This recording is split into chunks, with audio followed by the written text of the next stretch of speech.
They laughed when he bought the abandoned barn for $1.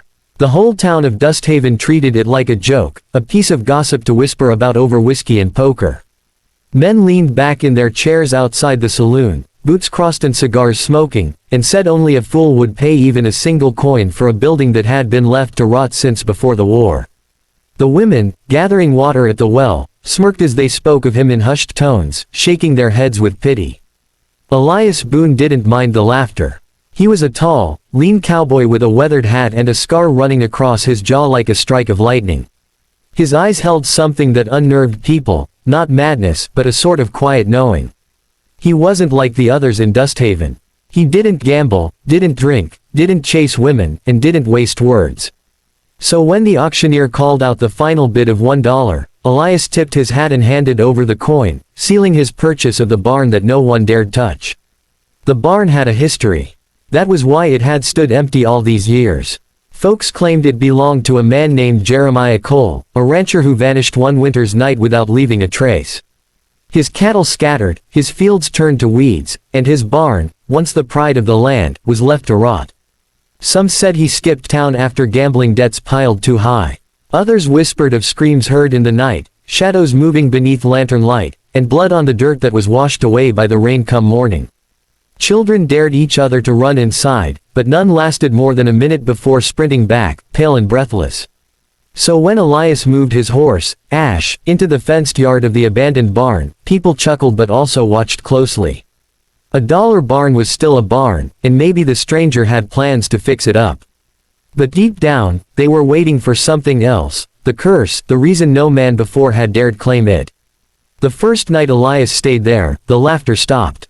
Old man Pritchard, who lived nearest, swore he saw a lantern burning in the loft, though the place had no glass left in the windows and no doors strong enough to keep out the wind.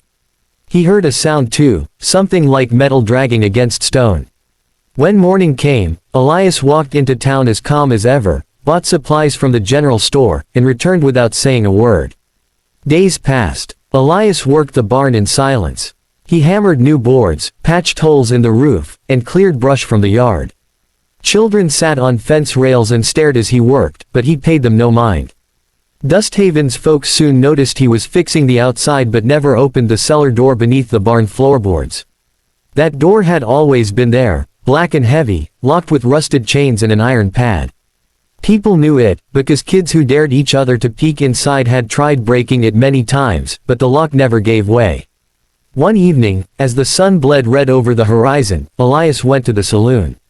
It was the first time anyone had seen him step through those swinging doors. The piano stopped. Cards froze mid-play. He walked to the bar, ordered a whiskey neat, and drank it in one swallow. Then he asked one question in a low voice. "Anybody here remember Jeremiah Cole?" The room went silent. Men exchanged looks, women stiffened in their seats. Finally, Sheriff Grant, a broad-shouldered man with a bristling mustache, said, "Why are you asking about him?" Elias set his glass down and tapped the rim with one finger. "He owned the barn. I own it now. Seems fair I ought to know why folks fear it." The sheriff leaned in close. "That barn ain't cursed, son. It's haunted by truth. Cole wasn't no simple rancher. People went missing back then. Travelers, drifters, even a farm girl from town. Never found. Rumor is, he kept 'em under that barn. Chains, hooks, cruel things no man should lay eyes on."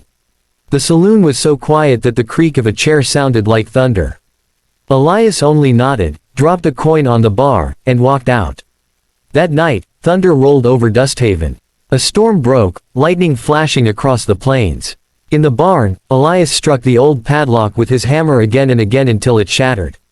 The chains rattled as he pulled them loose and lifted the cellar door. A gust of foul, stagnant air rushed out, carrying with it a smell of rust and rot. He descended with a lantern. What he found below would change Dusthaven forever. The basement wasn't just a storage pit. It was carved deep, stone walls slick with damp. Chains hung from iron rings. Shackles were bolted into the ground. Old stains blackened the floor. Wooden crates lined one wall, and when Elias pried one open, he found bones, brittle and yellow, stacked like kindling. Another crate held rusted tools, knives, branding irons, saws, all caked with dried brown remnants. And in the far corner, he saw something worse. A skeleton slumped in chains, wrists bound to the wall, a rusted gag still lodged between its teeth. A woman's dress clung in tatters to the bones. The lantern light flickered across the hollow sockets, and Elias felt the hair on his neck rise. By morning, word spread that Elias had opened the cellar. No one knew how, but whispers filled the town like wildfire. Some said he'd seen ghosts. Others claimed he dragged up chests of treasure.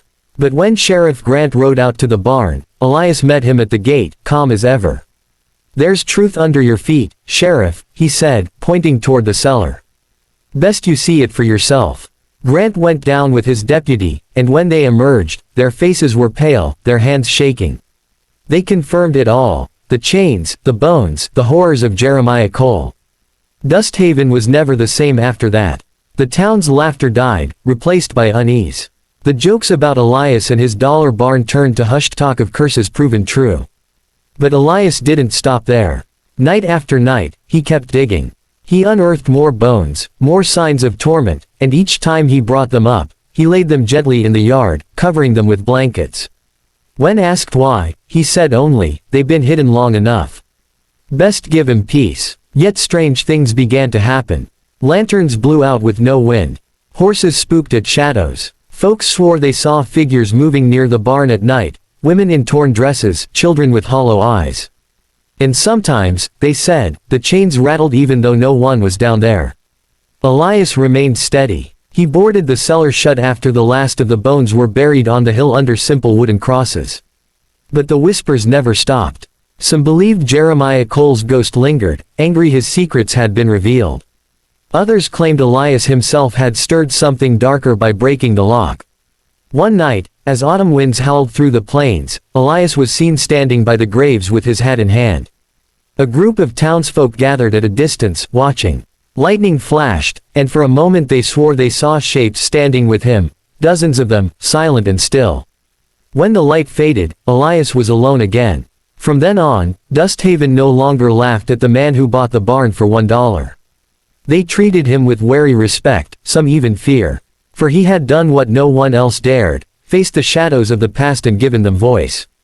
But the barn still stood, silent and looming, and on stormy nights, the chains below could still be heard rattling faintly, as though the souls of the lost were not yet done whispering their stories. And Elias Boone, scarred cowboy with eyes that saw too much, kept watch, never leaving, as though he knew the barn had one last secret waiting to be found.